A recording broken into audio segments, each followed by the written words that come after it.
Crypto Support News, 11. február 2025. Trhový sentiment a vplyv obchodnej vojny. Trhy sú v režime risk-off, hoci tradičné indexy ako S&P a Nasdaq sú blízko historických maxím. Nové. 25% CLA na dovoz ocele a hliníka, ktoré zaviedol Donald Trump, môžu viac poškodiť samotné USA než iné krajiny, keďže môžu viesť k zvýšenej inflácii. Federálny rezervný systém však uviedol, že nebude reagovať na dočasné výkyvy cien. Kľúčové ekonomické udalosti ovplyvňujúce trhy.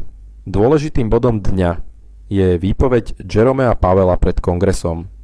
V stredu budú zverejnené dáta spotrebiteľskej inflácie CPI, vo štvrtok výrobnej inflácie PPI. V piatok prebehne aukcia 10-ročných amerických dlhopisov, ktorá ukáže sentiment investorov a ďalšie smerovanie trhu. Vývoj na kryptomenovom trhu.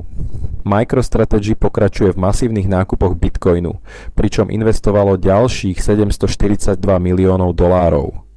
CoinShares a Grayscale podali žiadosti na nové spotové ETF fondy pre XRP, Litecoin a Cardano.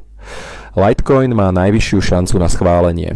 Projekty z oblasti umelej inteligencie zaznamenávajú silné prílevy kapitálu, aktivity smart money a obchodné stratégie. Veľkí investori nalievajú kapitál do AI projektov ako sú ARK a Virtual.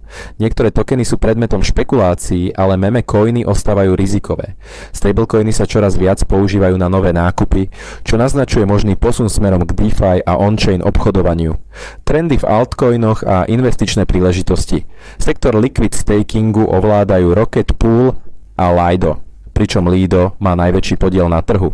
Projekt Mantra zaznamenal výrazný rast, ale môže čeliť predajnému tlaku kvôli odomýkaniu tokenov. Investori by si mali dávať pozor na špekulatívne aktíva a dôkladne sledovať fundamentálny vývoj na trhu.